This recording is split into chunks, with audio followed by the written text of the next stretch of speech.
السلام علیکم ورحمۃ اللہ وبرکاتہ۔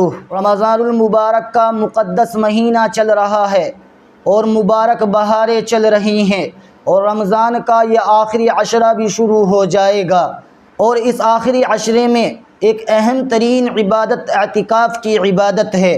اعتکاف بڑی نرالی عبادت ہے، اعتکاف بڑی البیلی عبادت ہے۔ اعتکاف اللہ تبارک و تعالیٰ کے تعلق کو پانے کے لیے بہت اہم ترین عبادت ہے۔ اعتکاف شب قدر کو تلاش کرنے کے لیے بہت اہم ترین عبادت ہے۔ اسی کے ساتھ ساتھ حدیث پاک کی روشنی میں اعتکاف کرنے والا باہر کے تمام گناہوں سے محفوظ رہتا ہے، اور اعتکاف کی جگہ کے باہر جتنی نیکیاں ہو رہی ہیں ان تمام نیکیوں کا ثواب بیٹھے بٹھائے اعتکاف کرنے والے کو مسجد میں مل رہا ہے۔ وہ جو بھی عمل کر رہا ہے، اگر وہ اعتکاف میں بیٹھے بیٹھے کھانا پینا کر رہا ہے تو اس کا یہ عمل بھی عبادت میں شمار ہو رہا ہے۔ اگر وہ اعتکاف میں سو رہا ہے تب بھی یہ عمل اس کا عبادت میں شمار ہو رہا ہے۔ اتنی بڑی سعادت اور اتنی نیکی کی بات ہے اعتکاف میں بیٹھنا۔ تو آج میں اس ویڈیو میں اعتکاف کے تعلق سے عورتوں کے لیے چند اہم مسائل آپ کی خدمت میں پیش کروں گا۔ سب سے پہلی بات تو یہ ہے کہ عورت گھر کا ایک کمرہ یا گھر کا کوئی کونا اپنی اعتکاف کے لیے خاص کر لے، مختص کر لے۔ اگر اللہ تبارک و تعالی نے سہولت دی ہے تو گھر کا ایک کمرہ وہ نماز کا ہونا چاہیے، جس کو مصلی البیت کہا جاتا ہے، اور اسی میں اعتکاف کا اہتمام کیا جائے۔ اگر کمرے کی سہولت نہیں ہے تو پھر گھر کا ایک کونا اعتکاف کے لیے خاص کر لے تو عورتیں اسی جگہ پر اعتکاف کریں گی، اور سنت اعتکاف اسی طریقے سے عورتیں کریں گی۔ دوسری بات یہ ہے کہ عورت جس جگہ پر اعتکاف کر رہی ہیں یا جس کونے میں بیٹھ کر اعتکاف کر رہی ہیں، یا گھر کا کوئی مستقل کمرہ ہے اگر اس میں بیٹھ کر اعتکاف کر رہی ہیں تو اس جگہ پر پردہ لگا لیا جائے تو یہ بہتر ہے، اور یہ سنت بھی ہے، اور یکسوئی اور پوری عبادت کی توجہ اسی میں ملے گی۔ لہذا دوسری بات یہ ہے کہ جس جگہ پر عورتیں اعتکاف کر رہی ہے اس جگہ پر پردہ لگا لے تاکہ اللہ تبارک و تعالی کا قرب حاصل ہو سکے اور اللہ تبارک و تعالی کی عبادت میں یکسوئی حاصل ہو سکے۔ تیسری بات یہ ہے کہ عورت جس جگہ پر بیٹھ کر یا جس کونے میں بیٹھ کر وہ اعتکاف کر رہی ہے تو عورت کا اس جگہ سے نکلنا یہ درست نہیں ہے۔ صرف عورت شرعی اور طبعی ضرورت کی وجہ سے باہر نکل سکتی ہے، یعنی ٹوائلٹ وغیرہ کے لیے، لیکن شرعی اور طبعی ضرورت کے علاوہ عورت کا باہر نکلنا درست نہیں ہے۔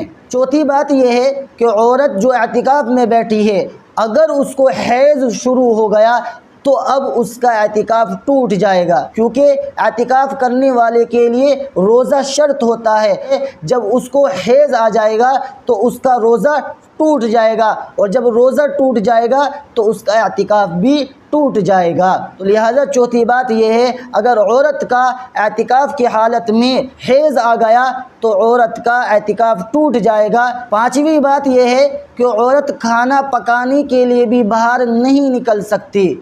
اگر اس کے گھر میں کوئی موجود ہے، کھانا بنانے والے موجود ہے، تو اب عورت کھانا بنانے کے لیے بھی، پکانے کے لیے بھی باہر نہیں نکل سکتی ہیں۔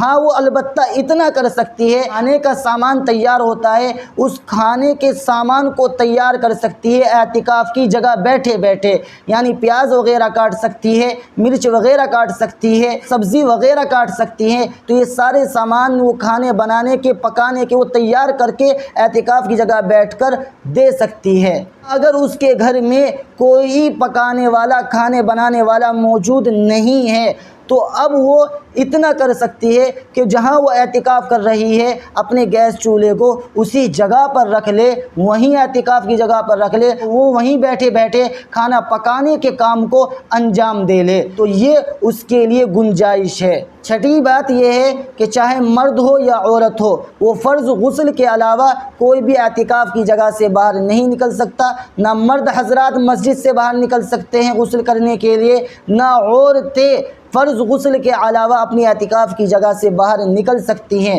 نہ جمعے کے غسل کے لیے باہر نکل سکتی ہیں اور نہ فریش غسل کے لیے باہر نکل سکتی ہیں، نہ مرد حضرات نکل سکتے ہیں نہ عورتیں نکل سکتی ہیں۔ فقہاء کرام نے ایک شکل بیان کی ہے کہ جب ہم پیشاب پانی کے لیے جا رہے ہیں تو چھوٹے استنجے کے بعد یا بڑے استنجے کے بعد وضو کریں گے، تو جتنی دیر میں ہم وضو کریں گے اتنی دیر میں ہم شاور وغیرہ لے سکتے ہیں، غسل کر سکتے ہیں، فریش ہو کر آ سکتے ہیں۔ لیکن الگ سے نہانے کے لیے، الگ سے غسل کرنے کے لیے یا الگ سے فریش غسل کرنے کے لیے اعتکاف کرنے والے نہیں جا سکتے۔ ساتویں بات یہ ہے کہ شوہر کی اجازت کے بغیر بیوی کا اعتکاف میں بیٹھنا جائز نہیں ہے۔ ہاں البتہ اگر اس کا شوہر اعتکاف میں بیٹھنے کی اجازت دے دے تو پھر عورت اپنے شوہر کی اجازت سے سنت اعتکاف بھی کر سکتی ہے، نفلی اعتکاف بھی کر سکتی ہے۔ آٹھویں بات یہ ہے کہ عورت جس جگہ میں اعتکاف کر رہی ہے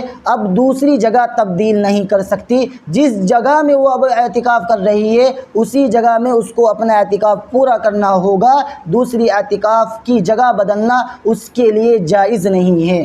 نویں بات یہ ہے کہ عورت نفلی اعتکاف بھی کر سکتی ہے اور سنت اعتکاف بھی کر سکتی ہے۔ 10ویں بات یہ ہے کہ ہم نے یہ اعتکاف اللہ تبارک و تعالیٰ کی عبادت کے لیے کیا ہے، ہم نے یہ اعتکاف اللہ تبارک و تعالیٰ کو راضی کرنے کے لیے کیا ہے، ہم نے یہ اعتکاف اللہ تبارک و تعالیٰ سے اپنی مغفرت کرانے کے لیے کیا ہے، تو موبائل وغیرہ سے لایانی باتوں سے پرہیز کریں۔ مجھے امید ہے یہ اعتکاف کے تعلق سے چند بات آپ لوگوں کو خوب اچھی طریقے سے سمجھ میں آ گئی ہوں گی۔